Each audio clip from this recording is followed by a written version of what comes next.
Coming up on this episode of Our World War II Dad, we sit down with Mikke Pierson, the son of a World War II dad, whose life story reads like a Hollywood script. Years earlier, his family's story was captured in a powerful memoir written by his mother and later brought to life on screen. And his post-war journey led him somewhere unexpected. Oscar gold.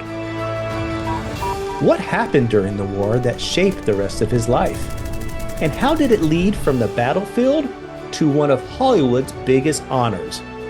Stick around, this one's unforgettable, and it's all next on Our World War II Dad.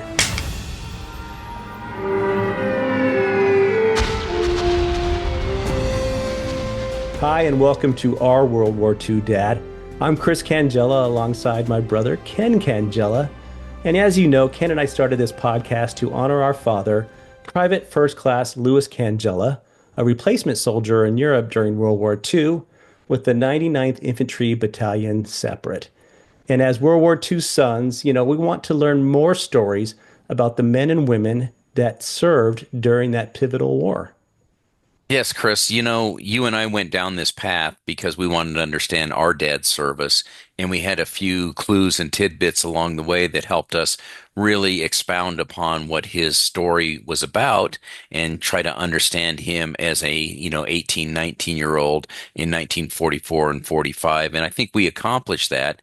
And then to try to understand what their lives are like after the war. So it's really been a blessing to be able to talk to other individuals and understand what their fathers or mothers' stories were like coming out of the greatest generation. You're so right, and today we're excited to speak to somebody who kind of shares the same connection as you and I. He's another World War II son, and his family journey, it's amazing. It's truly a Hollywood story. It really is. There's some similarities to what we explored with our father, but there's also some really interesting things that we learn about this father and the path that he chose post World War II. For sure, Ken. Joining us today is Mikke Pierson, and he's not only a successful businessman and the former mayor of Malibu, but I think he's someone who might have taken a little bit of what his dad went through and kind of developed this life of helping out and serving like his dad did. Because later in life, he even became a volunteer firefighter during those recent devastating LA fires. Yeah, Mikey's done so much, and I think he did follow in his dad's footsteps from wanting to provide service to mankind. But you can tell that his dad's story really touched him, and he really connected with it, and it made an impact on his life. You're absolutely right. But it's that story that, of his father, this World War II infantryman who faced unimaginable choices on dangerous missions behind enemy lines that, brought Mikke to us here today. Yeah, and there was one story in particular that was the pinnacle moment that I'm sure shaped the man that he became, and really affected him for the rest of his life post-war. Yeah, you're right. Well, let's get to it. So joining us now is Mikke Pierson. Mikke, thank you so much for doing this. But before we get into anything, you got to tell me, how did you get the name Mikke? Mikke? Yes, and why is it pronounced Mikey? It started when I was a kid, and probably because there was a lot of Michaels around, and only my mom called me Michael, and only when she was mad at me. So it stuck very early. And when the world changed, I had to scramble to change bank accounts and airline tickets, but yeah. Our parents tend to go, there's 8 of us, so they'd go through the whole laundry list of names before they get to the person they wanted to talk to. So we get it. So tell us a little bit about, you grew up in LA, right? And went to school out there too? Yeah, born and raised in Malibu, actually. And still live here somehow, amazingly. And yeah, so kind of LA, kind of more the rural outskirts of LA. Right. And where'd you go to school? Went to UC Santa Cruz is where I got my degree, psychology and history. Very cool. So it's appropriate that we're talking about historical events with your maybe history background a little bit. And then you were obviously a businessman, and you started a skateboard and surf shop. Tell us about that. Yeah, I pretty much never worked for anyone but myself. I did have an earlier company briefly, actually, where I made good money, but I hated it and learned a life lesson there. And knew of a surf shop that needed help, which I grew up surfing in Malibu. So we ended up talking, became partners with the mission that I would grow the business and computerize. I think we were the first computerized surf shop in America. And that went really well. That was a 30-year career and went incredibly well. Sold out to a public company named Billabong. Big And company. it was a great adventure. Hired like 800 young people, and it was fantastic. That Wow. sounds, yeah, it's huge. So then, I don't know, would this fit in your career, but I read that you're the mayor of the city of Malibu. I was indeed the mayor of the city of Malibu. I was elected 3 days before the Woolsey fire, which was at the time, not anymore, our biggest fire we'd ever had. So that was interesting. And that went right into COVID. So it was an interesting 4 years. How did that come about that you ran for mayor?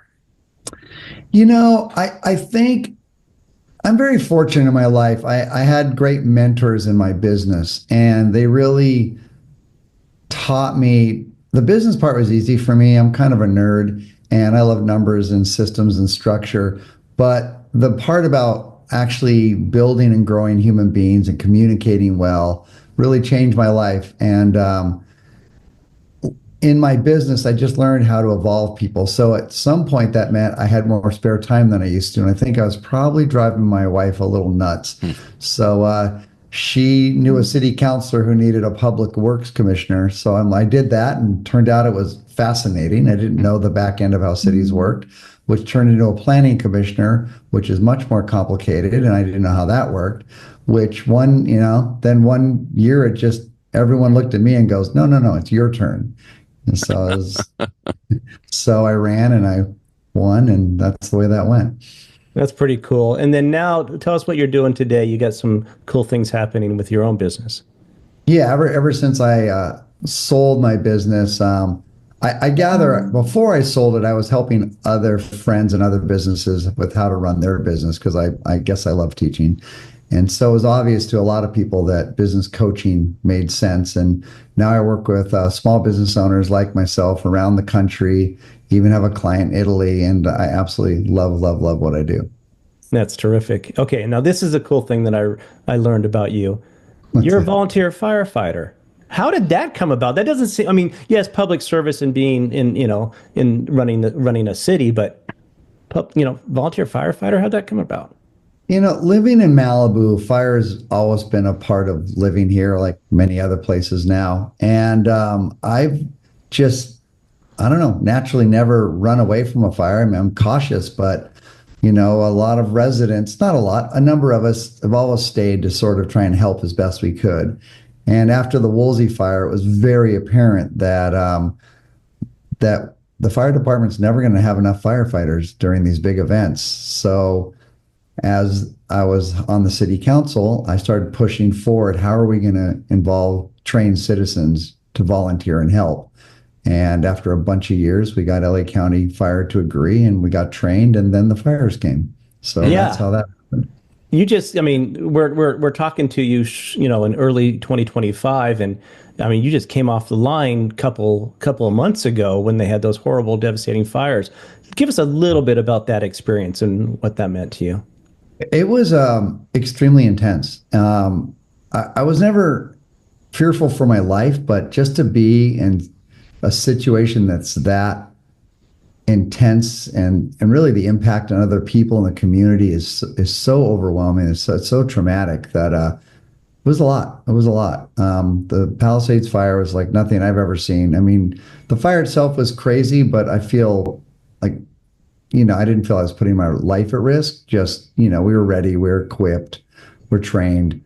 But wow, I mean, the impact is just mind blowing. Watching it from afar, it just seemed horrific. I know, we don't have them as much in Chicago where I'm at, but Ken, you guys experienced wildfire and had to evacuate a couple times in Colorado.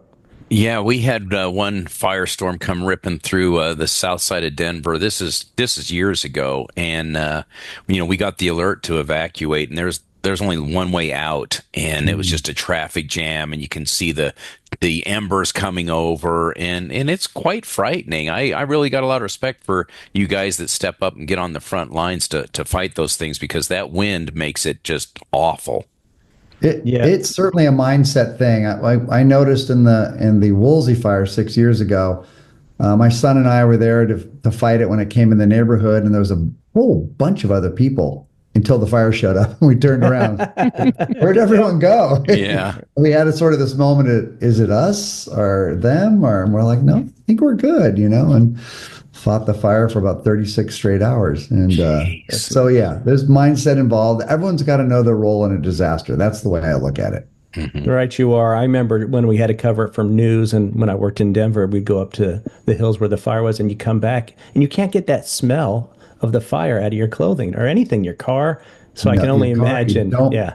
Don't drive your car into a fire zone if you ever want it to smell okay again. Absolutely. Well, it's Borrow someone fascinating. else's. Yeah, no kidding. Yeah, so it's fascinating, everything that we've talked about so far. We're here to talk about your dad, Frank Romer Pierson, and he's got an incredible story. But let's start at the beginning. So where did he grow up? What do you know about that stuff? Where did he grow up? So Yeah. his dad was kind of a jack of all trades and went from different careers to different careers. I guess some boom and some bust. They were back east, Cape Cod, parts of New York, moved around. They had a rose farm. They had a duck farm in the family. I think his dad built an airplane at one point, and it was all sorts of things going on. So yeah, he was all over the place. And then I read that your dad's young life as a teenager was shared in a novel. Tell us about that. So yes, his mother, she was a writer and actually a journalist, really. That's how I knew her anyhow. And she wrote a book called Roughly Speaking, which I have no idea how many copies it sold or didn't sell. I have absolutely no clue. Long before me. And it became a movie starring Rosalind Russell. It features little Frankie, my dad, and he was the youngest of the kids. So, yeah, I guess he comes from a writing family. What was the premise of the story that she wrote about the family? I just about her life and what they went through, and their adventures is, just she had the ability to tell stories. And when I knew her when she was older, she was a journalist who covered human interest stories for a newspaper. Yeah, so that's just who she was. That's crazy. And I also, in looking into this a little bit, found out that your dad, being the youngest of, I think he had two other brothers, when he was 17, went to enlist for World War II. And that's what was part of this story as well. And it struck a chord with Ken and I, because our dad had four brothers himself. So, it's like the Saving Private Ryan we've talked about a lot. It's like, just can't imagine them sending brothers to the war like that. Your dad and his two brothers, our dad and his four brothers. It just seems kind of remarkable. And then you go in there further, and you see in the story that your grandmother kind of reflects on how she, feels like maybe she failed, in some ways, her family, despite her past struggles. But then she realized that maybe in those past struggles, she made her sons, prepared for, taking on that task of joining the war. So it's pretty incredible. Did your dad ever talk about his brothers serving or any of that kind of thing? No, he never mentioned them. I did know one of his older brothers lived in LA, and he was quite a bit older. So didn't see him a whole lot, but no, never. Well, like we discussed previously, never really discussed the war that much. A little bit, but not a lot. Looking at some of the information Chris sent me, I realized your father was born roughly 5 or 6 months before our father. So they were Mhm. almost identical in age and born in 1925. And our father was the youngest of his brothers who shipped off to war. So there's some similarities there as well. And, what we delve into in our podcast is, what was their mindset like when, your dad went in at 17, ours went in as soon as he turned 18. So they were very close in age. You just wonder what their mindset was like when they shipped off to war. My dad did touch on that briefly, just to say that was just everyone was in, Hmm. everyone he knew. This was the fight of their life. This was the defining moment. And Yeah. as far as I know, none of them hesitated at all, him or his friends or his brothers. This was, the fight for their country. I got that same feeling, Ken, with our dad. When we looked at his stuff, it's just all those guys did, and we've seen a bunch of photos of his buddies when they got home. His buddies went. That's what they did. This is what we're doing, and it's kind of interesting in these times that doesn't exist as much anymore as it did. Little different than maybe the Vietnam War and Yeah, wars that after too. that, huh? Absolutely, absolutely. Hmm. So, we talked about your dad enlisting in World War II, and then he became an Army infantryman, and that's the same as our dad. Our dad was serving in Europe, and your dad was stationed in the Pacific Theater, right? Hmm. So, do you Yep. know much about where he was or any of that kind of stuff? He didn't talk a lot about it. I mean, I know he went through the Pacific. He said he ended up in Okinawa. He didn't talk about specific campaigns. Um, he, he told stories, but I don't remember, not many, but I don't remember him really being very specific about where he was. Some of his stories are more, he's a storyteller. So some of his stories are more about the story than they are about the history. I'd be more about the details. That wasn't his thing. Mikey, one of the things we found in reminiscing about our dad and the things he shared with us prior to his death was the stories he told about war were always the lighthearted side of the stories. He didn't get into the grit and the grime and the blood. He talked about, seeing the sun stay. He's in Norway shortly after the war and he's seeing the sun, not set until, midnight and things like that. And so I think I don't know if that was a defense mechanism on their part to protect us, but they just really talked about things that were more of a lighter nature than the things that probably were hurtful that they saw that created some PTSD. Yeah, I think my dad was more than lighthearted, more vague. Hmm. He told vague stories Mm. that would probably change depending on when he told them and what else was going on, knowing my dad. But so yeah, more than just the feeling. But most of the feeling he left me with is that he didn't want to talk about it. Yeah, Hmm. yeah, I can see Not really. that. I mean, he said some things that were pretty heavy, but he did not elaborate, which was rare for him. Mm. And in being that situation, especially with kind of the journey that Ken and I have taken, we don't have a lot to go on from Dad himself. But what we did do, and what Ken specifically really dug into, was the memorabilia that he left behind. His medals, some of the things that his keepsakes from the war. Did your dad leave anything behind like that? He did almost nothing at all. There's a couple photos that we're having to resurrect. They bled out, so they're pretty much almost gone. Mm. There was a little box of ribbons, and I could not find it today, so I Mm. apologize. I Yeah. don't know. It's just the tiny little box with a couple things that were obviously on his outside of his jacket or shirt. Um, Nothing special, all worn down, but I didn't even know that existed. So um, couldn't find it today. Found some other stuff looking around before this, but not that. Yeah. It's funny you mentioned the box, Mikey. When I started down this journey, it was just kind of on a whim. I just started digging through my dad's credenza years after he died, and I came across a cigar box. And it had Mhm. 5-cent cigars on it. That's how old the cigar box was. And I started looking through it, and that's where I found some of the things that he had saved that meant a lot to him, but he never really shared them with the family. And of course, he's not around to ask questions about it anymore. So I had to try to figure it out on my own after digging through that cigar box. Right, right. Yeah. Um, a couple people that knew more than me who saw the box just said it was just basically the stuff that an infantry person would have on. Nothing special. Yeah, that's nuts. What we did learn about your dad from some of his writings that, we talk about our dad having some, telling the lighter side stories, and he was in the thick of it in the Battle of the Bulge for sure.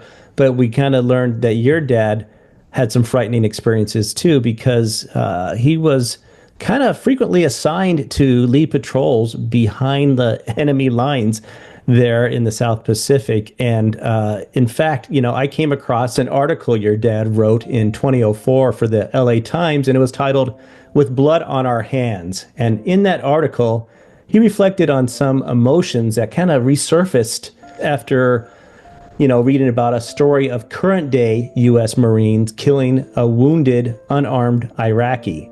It seemed like it brought up, some old feelings for him.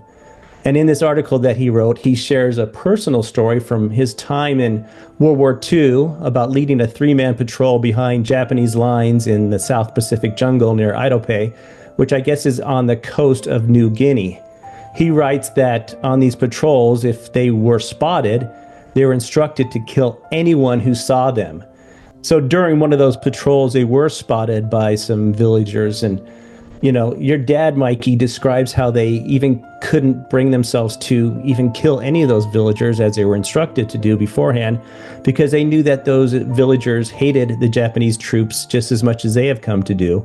And they even shared some of their chocolate with the villagers and the children there. So, it's just an odd thing to have to experience, right?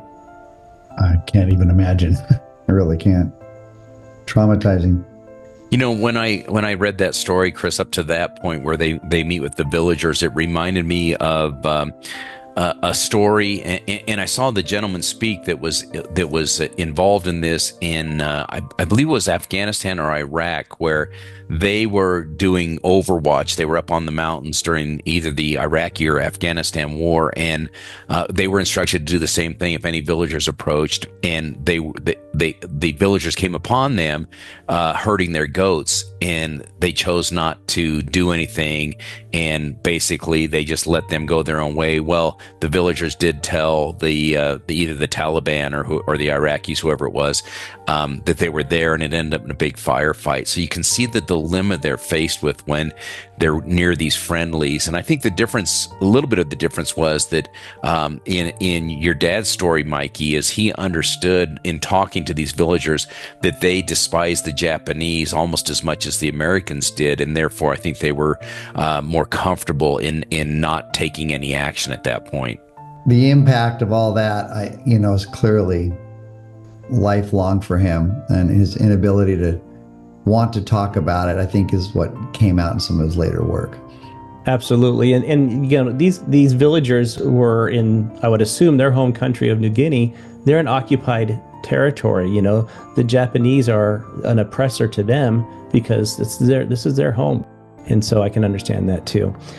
All right, continuing on with the story, shortly after that, the patrol he was leading that was there with the villagers moved on. And as they were moving on their mission, they saw a U.S. spotter plane drop supplies for them. Now, if there was any Japanese nearby, they would surely know exactly where his patrol was. So that concerned them as well. But they got their supplies and they continued traveling about 40 miles over 3 days. Then they came across a Japanese officer. They see him sleeping, they think, near a waterfall. And as your dad and his patrol froze unnoticed, they realized that this officer could be a valuable, intelligent asset. And so they, decided, let's maybe capture him. But with just 3 men in such a hostile environment and so far in country, taking him prisoner would be virtually impossible. And that's got to be hard on you, like we talked about with the villagers. What do we do here? This guy would be a great asset, but how are we going to get him to our people without getting detected, shot, whatever? What do you guys think? I can see the moral dilemma anyone would have, hopefully, I would think, if you have a conscience. But yeah, defining stuff. It just makes me think about the rest of his life and how it impacted him. Yeah, and thinking about taking a prisoner through those jungles in New Guinea where it's hard enough to get yourself through that muddy mess and that entanglement, and to have to keep an eye on a prisoner at the same time and do those things. That was a tough dilemma, and I'm sure they wrestled with it in their heads quite a bit. Yeah, he told me one story about coming upon, they were in a battle, New Guinea area, I believe, for it sounded like a lot of days, and nobody was making much headway. And it just eventually got really quiet on the enemy side, on the Japanese side, and they very slowly made their way forward. And they found most of the Japanese there that if they hadn't been shot, they starved to death. They just stayed in their foxholes until they starved to death. And that's about all he said on the story, but you could just see the look in his eyes was like, how do you reconcile that? Yeah, Ken and I talk a lot about the differences between the Pacific theater and the European theater and which one would be tougher. We kind of play this in our mind and think about it. And it seems to us that, the Pacific theater might be tougher just because the Japanese were just so conditioned to fight to the death, and they're honoring, their homeland and doing the job for the emperor, and wouldn't even think about surrender, let alone, escaping to get food or whatever. It just seems quite remarkable and a scary place to be. Your dad goes on to write in that article that the struggle that he felt, knowing that, the task at hand might have to be to kill that officer that they came across. And he wrestled with the idea of whether maybe they should wake the officer before killing him or do it while he slept, which is another just heart-wrenching, decision to make. And as your dad tells it, what seemed like forever, he finally motioned to his second in command to take the shot. He describes the moment so vividly, using the kind of language only a talented writer, could. And afterward, your dad wrote about inspecting the officer's body, his rusty weapon, the dirt and mud that covered his uniform and boots, and how thin he was, indicating that he's likely been surviving alone for a while out in the wilderness there. Then he looked through the officer's wallet and found a picture of a young, pretty wife, a boy of 5 or 6 years old, and an infant. So, Mikke, the way that your dad writes about this, he also mentioned that he felt such a deep sadness that never, really left him. What do you know about this event, and how did you think it shaped your dad? I actually know nothing about the event itself, but certainly the impact on him, I believe, was huge. He was he was very much a very liberal pacifist. And it clearly came from, his life previous to coming to Hollywood. And he really cared deeply about the human condition. He liked to tell stories that had a lot of meaning about the human condition. And some of his movies are pretty hard hitting. Yeah, when I read that story, it really struck me on multiple decisions he had to make in that event to go forward and decide what to do, and that would haunt you forever. And the other thing that I thought about was, I wonder if he actually took the shot, and when he tells the story, he talks about somebody else taking the shot, because it definitely had such a deep impact on him. That's a great question, because he was a storyteller, and this, having heard many of his other stories, they seem to evolve and change, and often there was different versions depending on, when he told the story. So I don't know the answer. No, we'll never know. Yeah. We have seen this portrayed a lot in movies and of course series like The Band of Brothers and even Saving Private Ryan, where there's some of the soldiers just can't bring themselves to these kinds of acts. Maybe they're pacifists, maybe they're not. They just can't get past that. So I imagine, how your dad had to lead this patrol. It wasn't the first time that he had, seen death like this. So I think, maybe over the whole course of his time that he served in World War II, it built up with him. And maybe this was like, as they say, the camel, breaking your back there. And it was the event that did that to him and just said he was done. Because as we learned after the war, your dad, of course, got his degree in Harvard and, became a field correspondent for the Time in Life magazines. But then he kind of quit journalism and pursued Hollywood. So it's like he left that kind of life behind for maybe the fantasy part of telling those stories, right?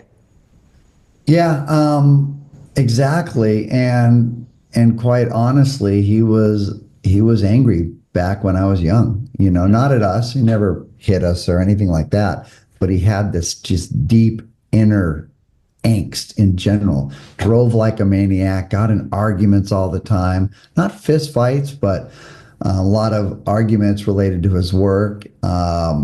Disagreed with other people, directors, writers who were producers. Yeah, particularly producers, I think. And that was very much a part of when I was a teenager, and it was hard to reconcile. He was hard to be around at times. Yeah, I can imagine that he maybe took all those feelings that he had to gain to be a soldier, right, and have that outward bound towards one common enemy. But when that enemy is, in his mind, the same as all of us, he had to find an outlet for that, and he didn't know always where to put it. Does that seem kind of accurate? Right, and a lot of those movies in that period, there was always this dichotomy. There was always two sides to the story or the narrative, so it wasn't just one thing. Yeah, I think about men of that era coming back from the war and how they processed all that. And then we, as their sons, were around them, but they had trouble communicating, at least in my personal case, really strong emotions towards us. It was more, I'm the disciplinarian, you're going to do it this way, and that's how it's going to be, and don't talk back about it, that kind of thing. So I just wonder, was that the generation, would they have been that way regardless of World War II, or was it because of World War II? It's a great question. I think when you go through something as traumatic as what our fathers did, there's not one way to come out of it. So I think, I'm sure a lot of people drank themselves to death or became very rigid or just checked out entirely, or some version of all of that. Wouldn't And surprise me. even the switch of being a violent person and maybe causing crime and stuff where they couldn't turn off that killer instinct too. But we digress a little bit on that part because we started talking about after the war. As we talked about after the war, he was a journalism, he quit that and he turned his, talents to Hollywood. And boy, he had a pretty successful run, among the many credits as a writer, director, and producer. Your dad was nominated for an Oscar for screenwriting the film Cat Ballou in 1965, starring Jane Fonda in the title role, and Lee Marvin, who won the Best Actor Oscar for his role. He also co-wrote the screenplay for Cool Hand Luke in 1967, starring Paul Newman. And Ken, I got to tell you, this was so cool when I learned this, that his dad, Mikey's dad, Frank, came up with that infamous line in Cool Hand Luke, and pardon my bad Southern accents here, but the line was, "What we got here is failure to communicate." Don't you ever talk that way to me. Never! Never!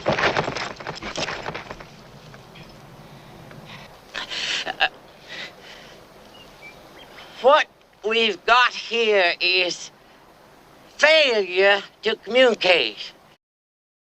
That's an incredible line, yeah? I was born in 1959, so I'm 65. And so, that movie, I was pretty young when it came out, but it aired so much and it aired on TV later. That is a line that I will never forget. And it's a line that my parents loved as well. It's probably one of the most iconic lines in the movies that we've ever heard. And it's really cool that your dad wrote that line. Yeah, no, it's definitely his most famous line, without a doubt. Yeah, I read a little bit more about that, and your dad wrote that he was concerned in writing that line that his character that he's writing for, that character is an uneducated Southern person. And he was worried that maybe that line of, failure to communicate is a little bit too, too educated, if you will, too, intelligent for a character like that. And he was worried about that. So I did read that he came up with this whole backstory in case anybody called him the carpet, saying, why would this Southern, guy say it like that? And he had this backstory. But I also think that maybe either the director or that character himself helped out, because the original line that your dad wrote was, what we have here is a failure to communicate.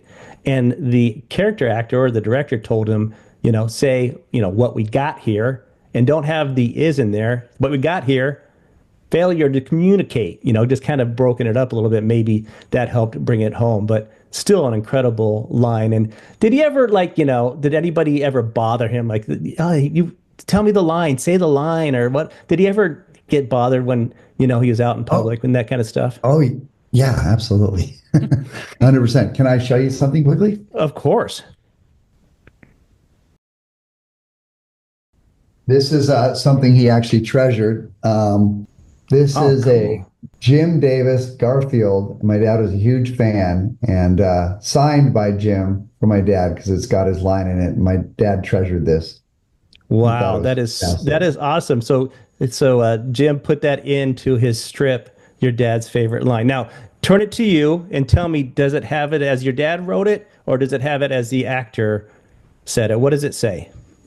Is that famous line? It says, what we have here is a failure to communicate. So just as your dad wrote it. So your dad would be very proud because that's how he intended it, even though it came off probably pretty good the other way. Then I guess your dad just kept on having the success, and he went on to win an Oscar for Best Writing Original Screenplay in 1975 for Dog Day Afternoon, starring Al Pacino. Tell us about that. Yeah, that's the 50 years since he wrote that movie coming up. He was in a very big part of his career. He was incredibly busy, to be honest. We didn't see him a lot.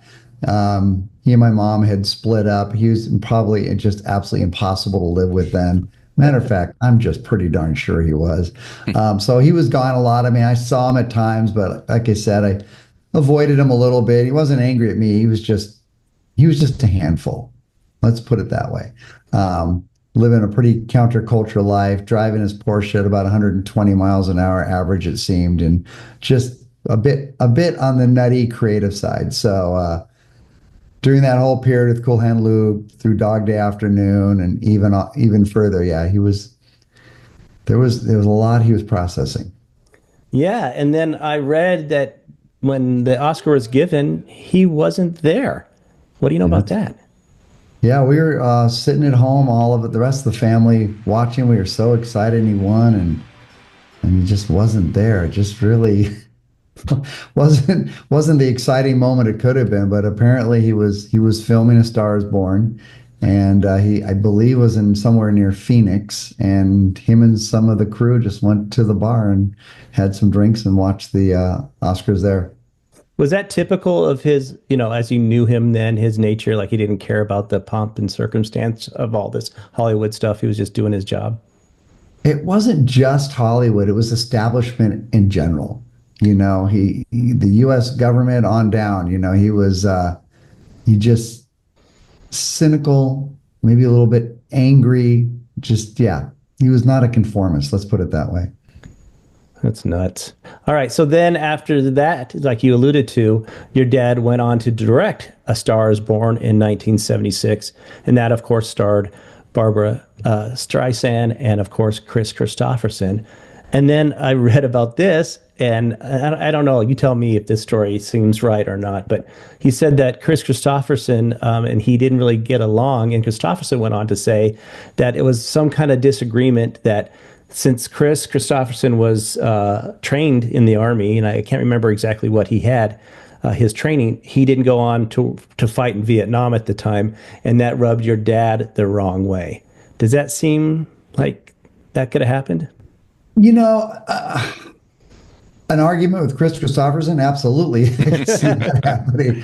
But I wouldn't, he was not pro-Vietnam by any means or military at that point at all. So I'm sure there was some sort of disagreement, but um, I'm born January 3rd, 1960. So I qualified for selective service by 3 days when they started that back up. And at the time, I was pretty countercultural myself. That was 1978. And I did not want to sign up for selective service. My dad wrote an article about my decision, which was published in the LA Times and I believe the New York Times, supporting my decision despite and talking about the story of him going into World War II. And just, it's been a while since I've read it, but he talks about that and supports me, which was an interesting moment for me. I'm, barely knowing who I am, and I had thousands of people writing me hate mail suddenly. So that was an unusual experience, but it's certainly he put it out there how he felt. And he had a right. Yeah, and he had a right to say the things that he wanted to because he did see that action in World War II. So it was kind of like comparing and contrasting to what was going on, yeah? Yeah, exactly. Big time. And I think he wanted to stir up that conversation more. I mean, not that it wasn't already happening, but that was a conversation he wanted to push forward. And I'm sure he saw those conflicts as two very different types of conflicts. When he went into World War II, I think he really did feel that America was under threat versus Vietnam, where you question, do we have any business even being over there? And good for him for supporting you and for voicing those opinions clearly. Yeah, no, that was nice because there's other letters from that period between he and I that were not so supportive. So yeah, he stuck to what he believed in, and he was good with it at whatever the cost. Mm-hmm. And there was often a cost outside of just our relationship, just him in the entire industry. He was a battler. Mm. Yeah, he seemed to not pick fights, but make sure that he wasn't going to back down at all. And that kind of brings us to a continuation of his story with A Star Is Born.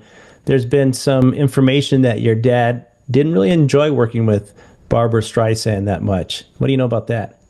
Oh yeah, it was horrifying to live through that.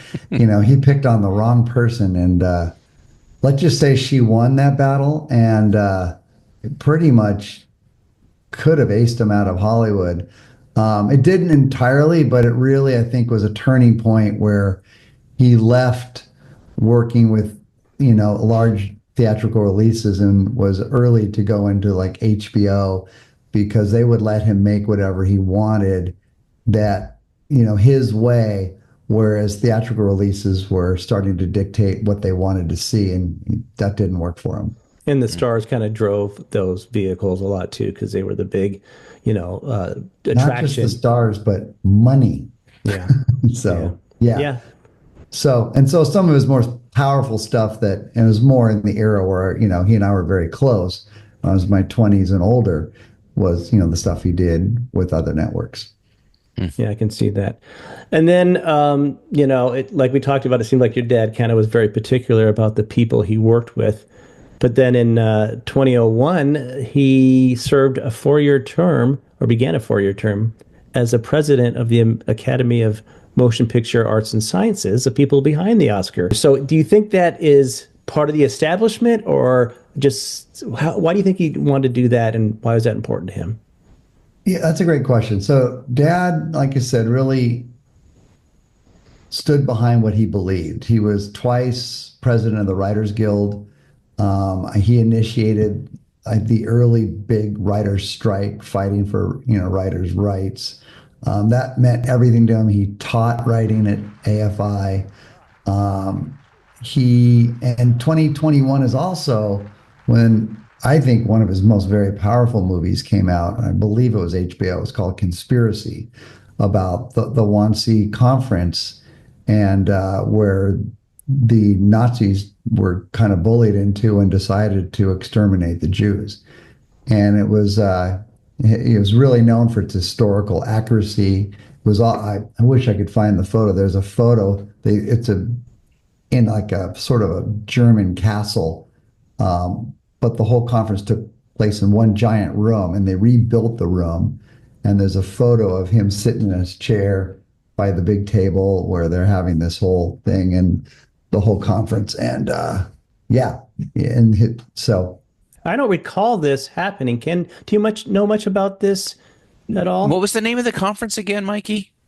the WANSI WANNEE conference. I think Himmler was there, and a lot of power. There's some great actors in it, but yeah, very, very historically accurate. And the reason they know how historically accurate was you were not allowed to take notes, but someone did, and they found that journal later. Oh I don't wow. remember who We'll have to kept check notes. that out. We always find some films that we definitely, kind of stumble upon and like, oh, this is kind of what we talked about here, and we can find out more information on that. So that's kind of cool. He went back to some of that stuff. Do you know if that was his choice to pursue that project, or was he asked to? Do you know anything about that part of it? I don't know exactly, but he wouldn't have pursued it if he didn't believe in it. So I don't know if he did initiate a lot of his projects in that era, and I'm not sure if that was one of them. I have another question for you too, because it seems like your dad kind of turned into somewhat of an activist. Would that be accurate? Yeah, to a degree, absolutely. So, what do you think he would have done if he was, fast forward 30 years or whatever, and had social media? Would he be one of the guys that would just be on it all the time and, and being and tweeting about things? What do you think he would have done with that? That's a great question. I think by the time social media came around, he's just too old. So I'd be Right. really guessing. But his writing process is what I remember when you say that. He wrote every day, and he had a large board that he could see, and it was filled with notes on how the structure of the story was going to go. And he would move them around at times and change them. So if things were very different by a number of decades, yeah, I could see him being very much on social media. He was not shy. Yeah. All right, my friend. So, with all the success and what your dad has done over the years, you had no interest in following in your dad's footsteps and doing stuff in Hollywood? My only other job besides owning my own companies was about the first 2 weeks after college, and I was a screenplay writer at Universal. And my boss was one of the most horrible people I've ever imagined in my entire life. So I was like, really? And that was enough for me. And then I went off and started my own business. Right. And so your relationship with your dad, you kind of alluded to being challenging during his heyday, which we just kind of got done talking about. You were in in high school and probably starting college around that time. What was your Right. relationship like? And, you kind of went over it a little bit. And then how did it change over the years? I think he mellowed and I mellowed about the same time. I distinctly remember, I think I was about 27 or 28 when suddenly things changed. Um, he was pretty much addicted before that, is my term, to Freudian analysis. He had a therapist forever. And I think having the same therapist forever is a bit of a warning sign to me right there. But he was, yeah, and didn't seem to make him less angry. So, but somehow things mellowed. And for the next several decades of our lives together, I wasn't closer to any other human being on the planet. Went to lunch every week or other week, and we had so many wonderful times. And yeah, it was fantastic. Totally, whatever angst he carried, I think he finally found a way to let it go.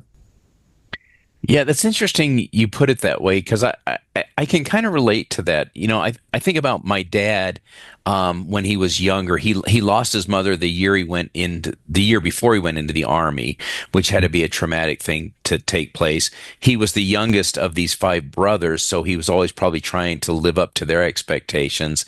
And then he came out of the war, got to work, and had these eight kids, which had to be stressful.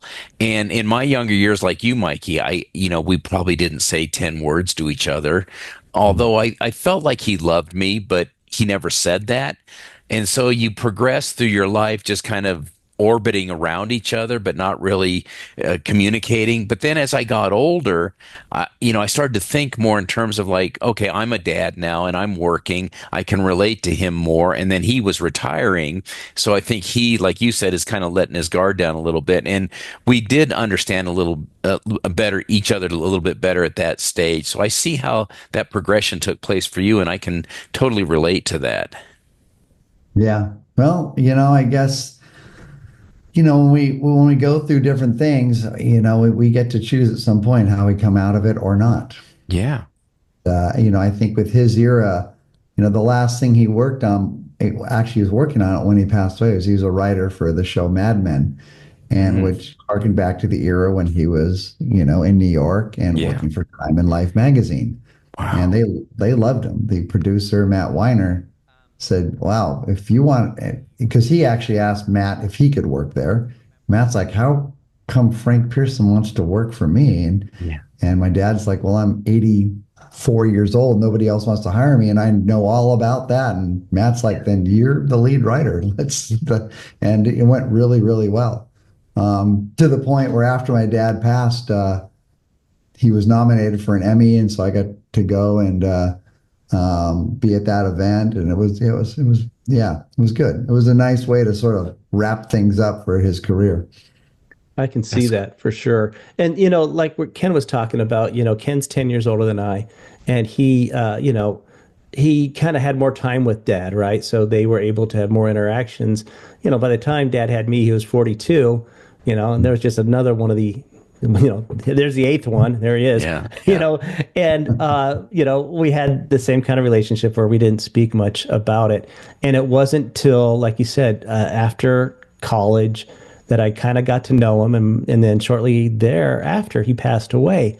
But this podcast has really given Ken and I the opportunity to kind of see Dad, not as our dad, this older guy, but as this 18-year-old, this 19-year-old in the war and doing incredible things and having this chip on his shoulder and being, quite frankly, cool, where my dad was never cool before, so he was cool. So, I think it just takes a little time. Plus, Mom says a lot that Dad just loved the grandkids. So having grandchildren, that Ken's children got to know Dad a little bit.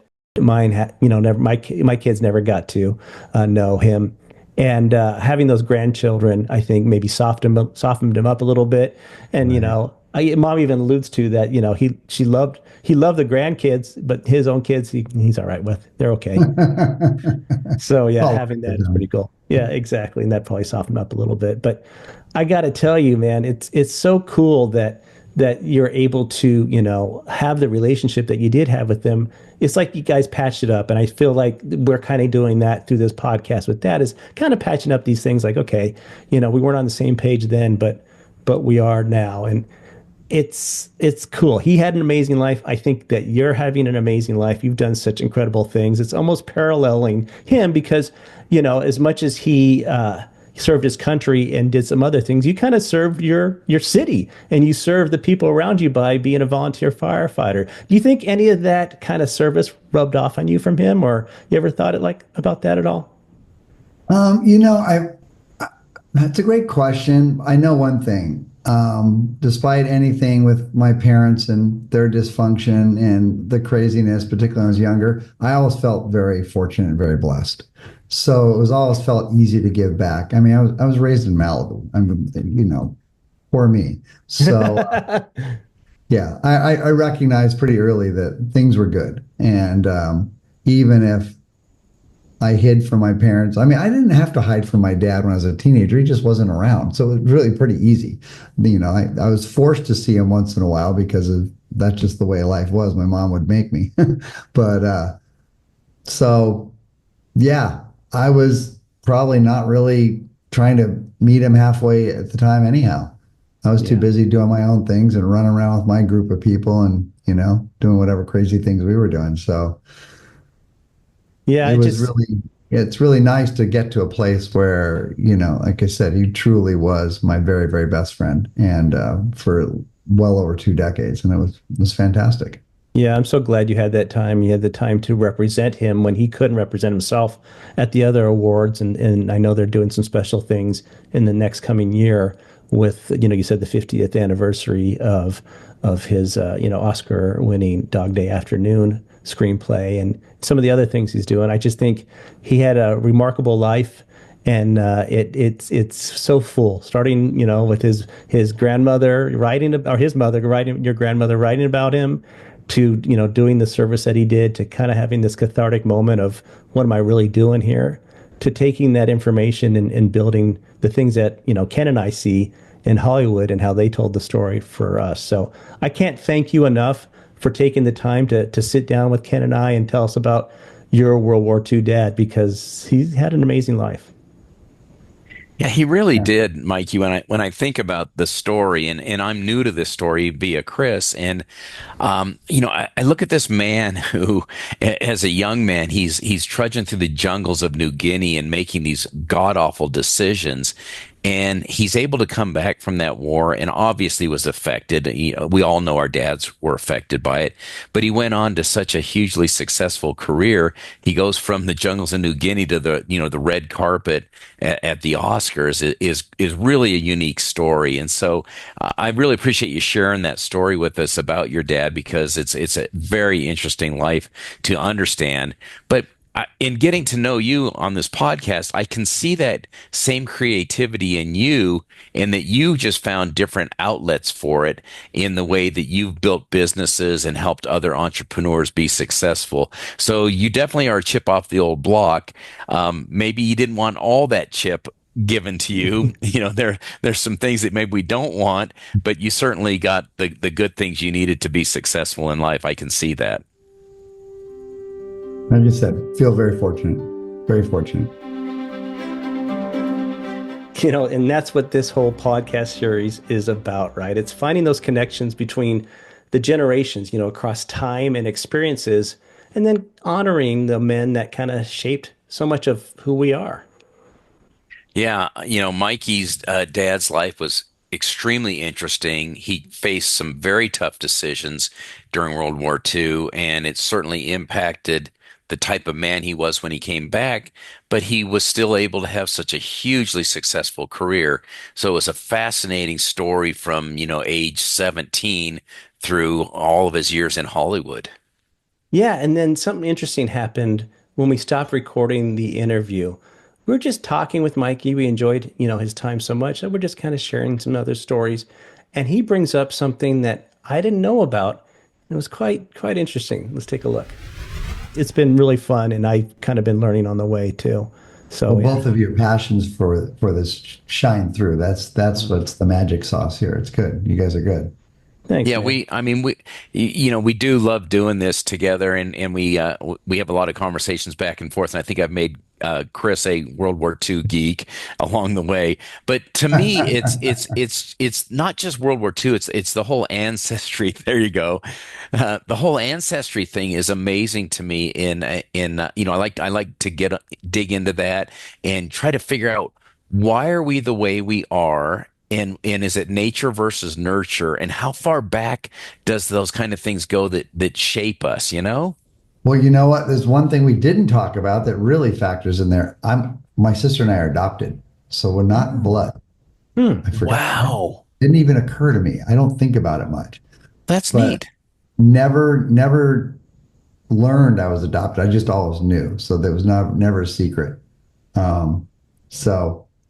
And I have met some of my half brothers by chance later in life, very close with one of them. Cool. And the rumor always was that my dad was actually really my dad, because there was definitely some stuff going on around there. So we did the DNA test and found out no. But he's like, oh, I wish I was. That's what my dad said. He goes, no, I wish that was true, but it's not.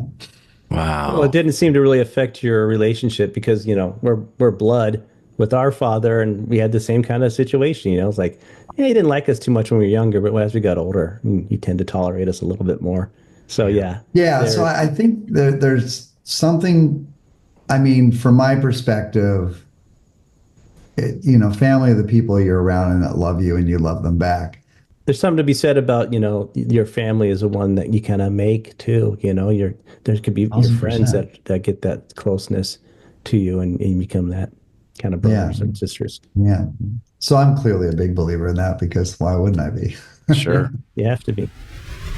It was interesting that Mikey brought up the whole thing of adoption because we were having a discussion about nature versus nurture, and it's 100% nurture for him, formed him to be the type of man he was. And he still had a very close relationship with his father later in life, which is really, a good thing that took place for him, having gone through the typical struggles, that you go through as a teenager with your dad, that they were able to come together and enjoy that time together before his dad passed. Yeah, he said, he almost became like his best friend. So it was kind of this healing situation that happened for both men, that came later in life. And I think that's kind of true with us. I think you and I both have come to more peace in how we think about dad. Hmm. And although he's not with us, I think that he would be proud of what we're doing and also, kind of say, those guys, it wasn't too bad having them around. I'm glad I had Yeah. those boys.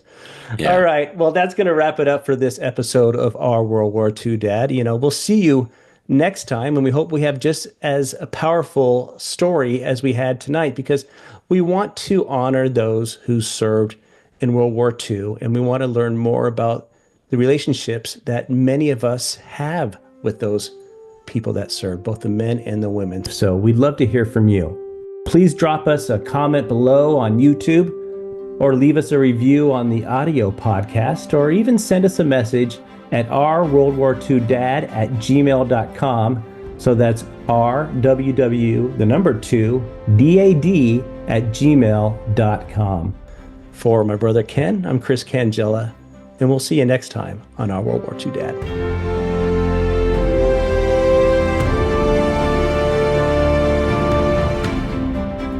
Thanks for watching and listening to Our World War II Dad. Please remember to like and subscribe and turn on that notification bell so you don't miss an episode. And if you're just listening to the podcast, please leave us a 5-star review. We would really appreciate it.